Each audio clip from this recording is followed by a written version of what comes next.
Saya Febri Zaika Mayori, NPM 19 030 1070. Di sini saya akan mereview film Gifted dan teknik negosiasi yang ada di dalamnya.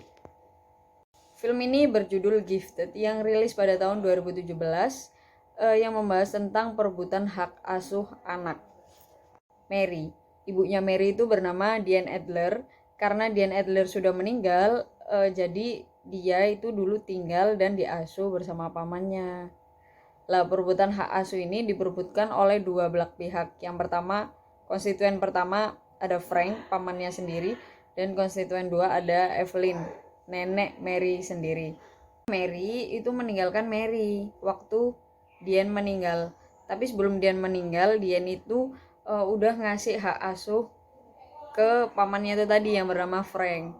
Lalu Mary itu kan dikatakan berbakat nih sama gurunya yang bernama Bani. Bani tadi itu menceritakan ke kepala sekolah kalau semisal si Mary ini berbakat banget.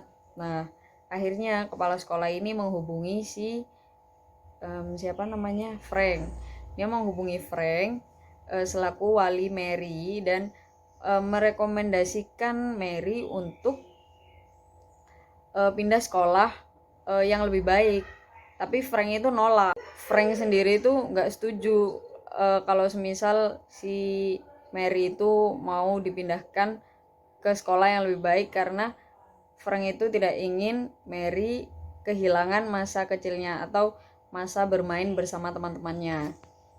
Dan akhirnya kepala sekolahnya itu menghubungi Evelyn. Evelyn sendiri itu setuju dengan apa yang direkomendasikan oleh kepala sekolahnya itu tadi. Akhirnya di scene 1, Evelyn dan Frank itu kan bernegosiasi. Evelyn itu akhirnya kayak meminta hak asuh itu agar diberikan kepadanya selaku neneknya. Tapi Frank itu menolak karena dia berhak atas hak asuh Mary. Karena kan Diane sebelumnya itu sebelum meninggal itu juga udah memberikan hak asuhnya ke Frank. Akhirnya di scene 1, Evelyn dan Frank itu kan bernegosiasi. Evelyn itu akhirnya kayak meminta hak asuh itu agar diberikan kepadanya selaku neneknya. Tapi Frank itu menolak karena dia berhak atas hak asuh Mary. Karena kan Diane sebelumnya itu sebelum meninggal itu juga udah memberikan hak asuhnya ke Frank. Do you honestly think she'd be pleased in the right place on this? Sampai akhirnya Evelyn itu membawa kasus ini ke ranah persidangan atau ke pengadilan. Dan di persidangan pertama, Evelyn itu mengatakan bahwa Frank itu mengambil hak asuh Mary. Sedangkan dari pihak Frank sendiri mengatakan bahwa hak asuh Mary diberikan kepadanya langsung sebelum Diane meninggal. Lalu dilanjutkan beberapa argumen. Argumennya Evelyn, Frank itu tidak siap mengasuh Mary karena Frank sendiri itu memiliki pendapatan atau ekonomi yang rendah dan tidak memiliki jaminan atau asuransi kesehatan. Dan Frank berargumen bahwa Evelyn tidak mampu mengasuh anak yang baik. Sebagai bukti penguatnya, dia menyebutkan bahwa dulu Diane diasuh dengan sangat keras oleh Evelyn dan dituntut untuk belajar terus-menerus. Diane kehilangan masa kecil atau masa bermain bersama teman-teman sebayanya. Di scene kedua, pihak Evelyn menghadirkan Mr. Pollard yang mengaku sebagai ayah Mary. Pihak Frank bertanya kepada Mr. Pollard. Kapan Mr. Pollard bertemu atau melihat Mary? Mr. Pollard sendiri menjawab tidak pernah melihat Mary karena pada saat ia mendengar Diane, ibu Mary meninggal, bayi Mary itu menghilang. Lalu pihak Frank itu menanyakan lagi, apakah Mr. Pollard bekerja menggunakan komputer? Mr. Pollard menjawab tentu. Pengacara pihak Frank itu meminta ia untuk mencari atau menggoogling nama Mary dan memintanya untuk menambahkan nama tengah dari Mary.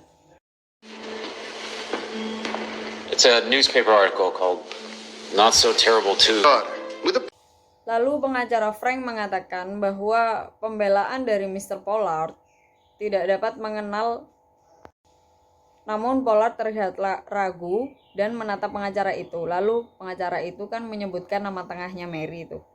Lalu pengacara Frank itu mengatakan bahwa pembelaan dari Mr. Pollard tidak dapat mengenal anaknya sendiri dan tidak pernah menjadi wali asli dari Mary. Dan mengatakan usulan atas hak asuh Mary dan pihak Evelyn hanyalah sebuah ketidaktulusan. Pada akhirnya mereka mendapatkan kesepakatan dari kedua belah pihak. Mary hidup bersama keluarga asuhnya untuk sementara waktu hingga dia sedikit dewasa dan bisa menentukan ingin hidup bersama siapa. Ini saya akan menjelaskan tentang tokoh-tokohnya. Yang agen 1 itu ada pengacaranya Evelyn, Mr. Hesmith. Agen 2 pengacaranya Frank, Mr. Cullen.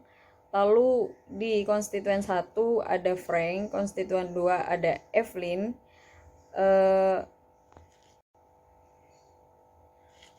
Lalu di tokoh pendukung atau koalisi, di koalisinya Frank itu ada Roberta, as tetangganya. Lalu ada Bunny, menjadi gurunya Mary itu tadi. Lalu yang di tim pendukung koalisinya Evelyn itu ada Pollard, saksi yang mendukung bahwa dia bapaknya Mary. Lalu penonton atau halayaknya itu ada perwakilan dari Departemen Kesejahteraan Anak Florida. Multi timnya ada tim Frank sama timnya Evelyn. Dan menurut saya sendiri di film ini menggunakan teknik negosiasi win-loss.